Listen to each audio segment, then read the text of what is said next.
बहुत ही आसान और बहुत ही मज़ेदार तरीके से हमने ये दाल बनाई है। बहुत ही ज़्यादा अच्छी और टेस्टी दाल बनती है। इस तरीके से आप बनाएं। तमाम चीज़ों को रोस्ट करके आपने पीस लिया। अब एक फ्राई पैन में आपने थोड़ा सा ऑयल गरम किया, साथ ही में आपने थोड़े से खड़े गरम मसाले ऐड किए और ऐड करने के बाद आपने एक प्याज जो है वो चॉप करके रख लेनी है, वो इसमें आपने ऐड कर देनी है। तो अभी हम इसमें खड़े गरम मसाले थोड़े से ऐड कर रहे हैं। खड़े गरम मसाले जब थोड़े से ऑयल में कड़कड़ाने लगते हैं तो हम इसमें प्याज ऐड कर देते हैं। और प्याज को भी आपने बहुत ज़्यादा जो है वो ब्राउन नहीं करना, बस थोड़ा सा सौते ही करना है। तो ये दालें जो हैं हमने बॉईल करके रख ली हैं, और दालें आप प्रेशर कुकर में भी बॉईल कर सकते हैं। दालों को बॉईल करने का सबसे आसान तरीका ये है कि आपने दालों को जब आप सुबह सो के उठते हैं ना, उस वक्त आपने भिगा लेनी है। जब आधा एक घंटा दाल अच्छे से भीग जाती है ना, तो 15 मिनट में दाल जो है वो बॉईल हो जाती है। और बॉईल करते वक्त उसमें आपने थोड़ी सी प्याज, हल्दी और 1 चम्मच छोटा सा ऑयल का डाल के उसे बॉईल कर लेना है। अब हमने इसमें अदरक, लहसुन और हरी मिर्च का पेस्ट भी ऐड कर दिया है। प्याज हमारी जो है अभी ब्राउन नहीं हुई है, तो हमने इसमें साथ में अदरक, लहसुन और हरी मिर्च का पेस्ट भी साथ ही ऐड कर दिया। इसको भी हम साथ में ही भून लेंगे। नमक भी इस टाइम पे हम डाल देंगे। थोड़ा सा नमक हमने दाल में भी ऐड किया था।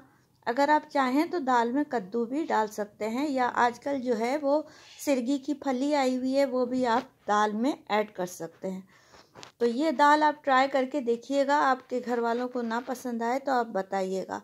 और अगर आपको पसंद आती है हमारी वीडियो तो हमारी वीडियो को लाइक का बटन दबा दीजिए और एक कमेंट करके ज़रूर हमें बताइए, ताकि हमारी भी हौसला अफजाई हो जो हम आपके लिए इतनी अच्छी अच्छी रेसिपीज़ दे रहे हैं। तो प्याज जो है हमारी भुन रही है, उसमें अदरक, लहसुन और हरी मिर्च का पेस्ट हमने डाल दिया है। अब हम कुछ मसाले और इसमें ऐड करेंगे। वो मसाले भी डालकर हमने साथ में ही प्याज के ही भून लेना है, क्योंकि दाल में तो हमने कुछ नहीं डाला बॉईल करते हुए, सिर्फ थोड़ी सी प्याज, हल्दी और ऑयल डाल के हमने उसे बॉईल कर लिया है।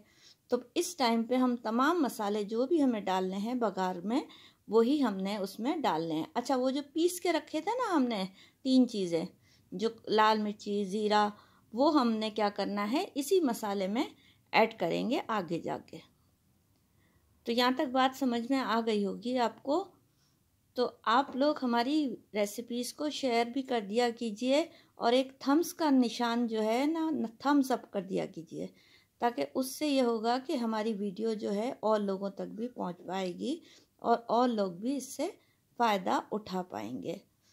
तो इस तरह की और अच्छी अच्छी वीडियो आपको देखनी है, या केक की वीडियो देखनी है, या ब्रेड्स की वीडियो आप देखना चाहते हैं, क्या चीज़ आप देखना चाहते हैं आप कमेंट करके बताइए, तो हम आपके साथ, या आप प्रीमिक्सेस आप देखना चाहते हैं, कुल्फ़ी के प्रीमिक्स, आइसक्रीम के प्रीमिक्स, या फिर आप मसालों के प्रीमिक्स, तो आप कमेंट करके ज़रूर बताइए। हम आपके साथ वही रेसिपीज़ शेयर करेंगे जो आप हमसे कहेंगे।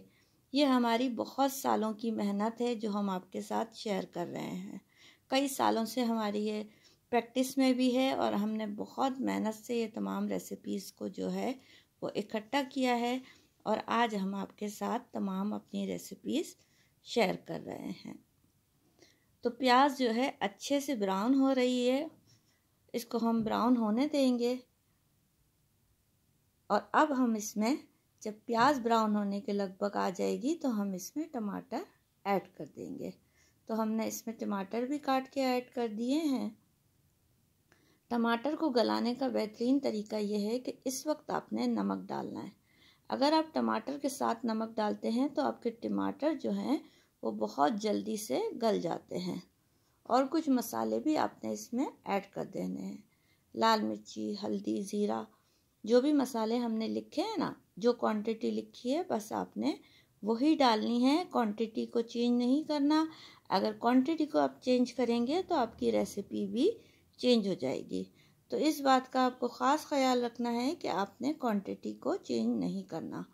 तमाम मसाले आपने इसमें डाल देने हैं। तो एक के बाद एक तमाम मसाले हम इसमें डाल रहे हैं। हम लिखते भी जा रहे हैं।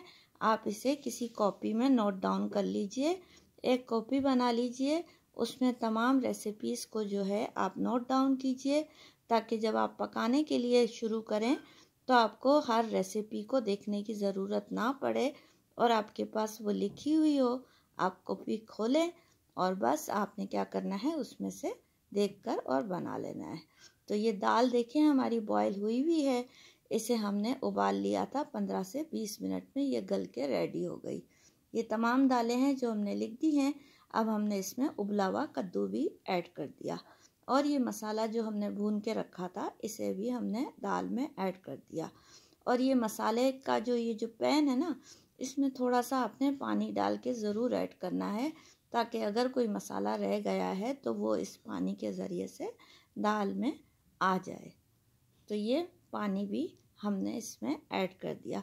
अच्छे से मिक्स करेंगे, इसे 15 से 20 मिनट बिल्कुल स्लो फ्लेम पे पकाएंगे। पिसा हुआ गरम मसाला आपने इस पर छिड़क देना है और आपने इसमें क्या करना है कि अगर आपके पास मोटी वाली हरी मिर्चें हैं तो वो भी आप काट के डाल सकते हैं। और ये मसाला जो हमने पीस के रखा था ना शुरू में, जो हमने फ्राई पैन में उसको बग़ैर तेल घी के भुना था, वो भी हमने इस वक्त डाल दिया। ठीक है।